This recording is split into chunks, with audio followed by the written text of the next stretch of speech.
पश्चिम बंगाल के राज्यपाल सीवी आनंद बोस जी,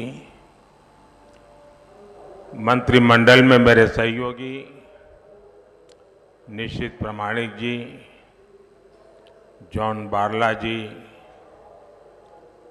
नेता विपक्ष शुभेंदु अधिकारी जी, संसद के मेरे साथी सुकान मजूमदार जी,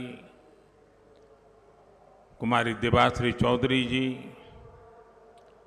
खगेन मुर्मू जी, राजू बिस्त जी, डॉक्टर जयंत कुमार रॉय जी, विधायकगण,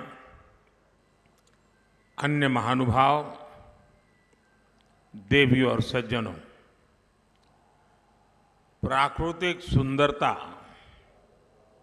और चाय के लिए प्रसिद्ध नॉर्थ बंगाल की इस धरती पर आना मेरे लिए बहुत सुखद है। आज यहां हजारों करोड़ रुपए की विकास की परियोजनाओं का लोकार्पण और शिलान्यास हुआ है। ये विकसित बंगाल की तरफ एक और अहम कदम है। मैं इन विकास कार्यों के लिए बंगाल के लोगों को, नॉर्थ बंगाल के लोगों को बधाई देता हूं। साथियों, नॉर्थ बंगाल का एक क्षेत्र हमारे नॉर्थ ईस्ट का गेटवे है और यहां से पड़ोसी देशों के साथ व्यापार के रास्ते भी जाते हैं। इसलिए इन 10 वर्षों में बंगाल और विशेषकर नॉर्थ बंगाल का विकास भी हमारी सरकार की प्राथमिकता रहा है। नॉर्थ बंगाल के तेज विकास के लिए इस क्षेत्र में 21वीं सदी का रेल और रोड इंफ्रास्ट्रक्चर बनाना ही होगा। इसी सोच के साथ आज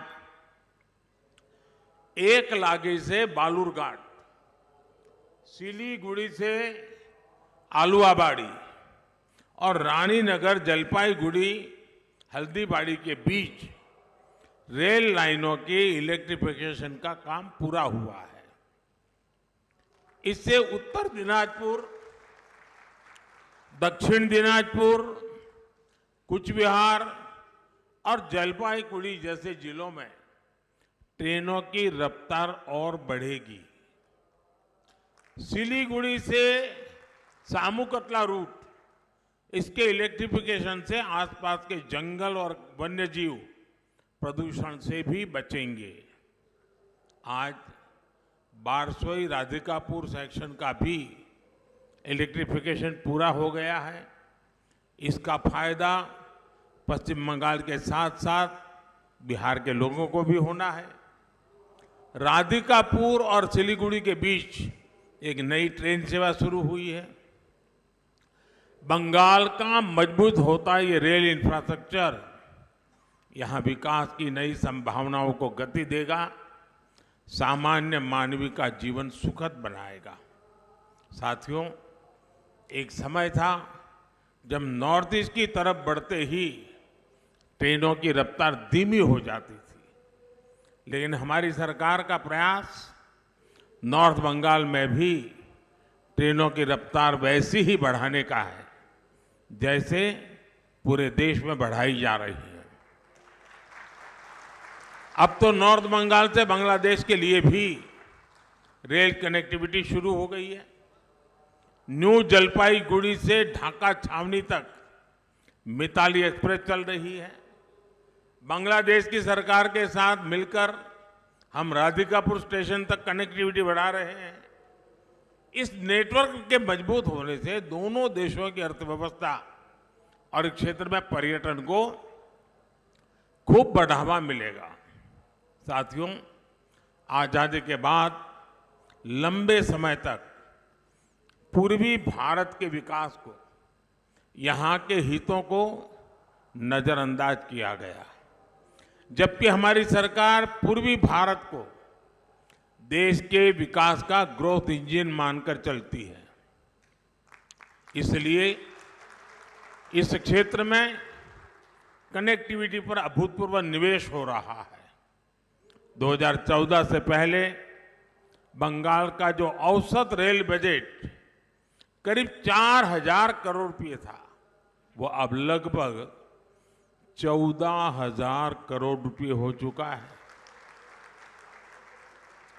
आज उत्तर बंगाल से गुवाहाटी और हावड़ा के लिए semi high speed Vande Bharat express चल रही है।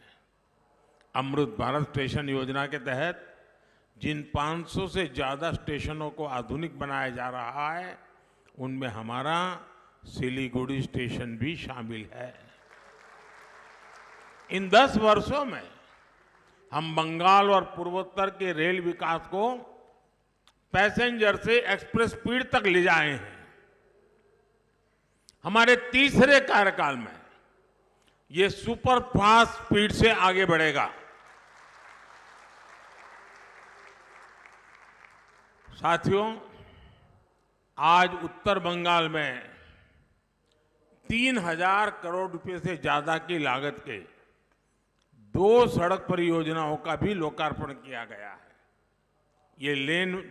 ये 4 लेन वाले गोसपुकुर धूपगढ़ी सेक्शन और इस्लामपुर बाईपास के शुरू होने से कई जिलों के लोगों को लाभ मिलेगा। जलपाईगुड़ी, सिलीगुड़ी और मैनागुड़ी टाउन जैसे शहरी क्षेत्रों में ट्रैफिक जाम की समस्या से मुक्ति मिलेगी। इससे नॉर्थ ईस्ट समेत उत्तर बंगाल के सिलीगुड़ी, जलपाईगुड़ी, अलीपुरद्वार जिलों को बेहतर रोड कनेक्टिविटी मिलेगी। इससे डुआर, दार्जिलिंग, गंगटोक एवं मिरिकी जैसे पर्यटन स्थलों तक पहुंच आसान होगी। यानी इस पूरे क्षेत्र में पर्यटन भी बढ़ेगा, उद्योग भी बढ़ेगा और चाय किसानों को भी फायदा होगा। साथियों, पश्चिम बंगाल के विकास के लिए केंद्र सरकार अपनी तरफ से हर संभव प्रयास कर रही है। एक बार फिर आप सभी को विकास परियोजनाओं की मैं बहुत बहुत बधाई देता हूं, बहुत बहुत धन्यवाद देता हूं। अब ये कार्यक्रम तो यहीं पूरा हो रहा है, लेकिन मेरी बात यहां पूरी नहीं हो रही है। मेरी बात आगे होने वाली है और इसलिए अब यहां से हम खुले मैदान में जाएंगे, आप सबको जी भर के देखेंगे और जी भर के बोलेंगे। बहुत बहुत धन्यवाद।